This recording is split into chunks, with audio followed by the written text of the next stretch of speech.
For the first time since he was arrested in 2010, U.S. Army Private Bradley Manning spoke publicly at length in a military courtroom on Thursday. He is accused of leaking hundreds of thousands of classified documents to WikiLeaks, an online anti-secrecy group.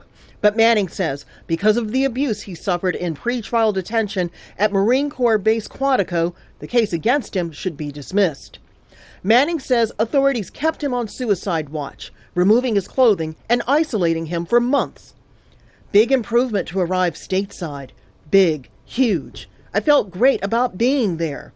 Then, as I was there longer, I was getting more tired. I felt more like I was mentally going back to Kuwait mode, that lonely, dark, black hole place. Even though Manning says it was depressing, he never intended to kill himself. This, even though Manning did write he had suicidal thoughts on an intake form when he first arrived at Quantico. Experts say Manning's strategy rarely succeeds. And the strategy maybe is to, one, get some credit for time served. And so the worse kind of his conditions are, and if the defense is able to make a compelling case for that, they can get credit for the time they've already served in pretrial confinement. The Pentagon has repeatedly denied that Manning was mistreated. The judge in the case, meantime, did tell Manning she was inclined to let him plead guilty on 8 lesser charges, another tactic that could shorten his prison term if convicted.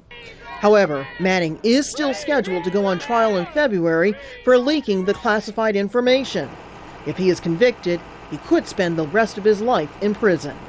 Rosalind Jordan, Al Jazeera, Washington.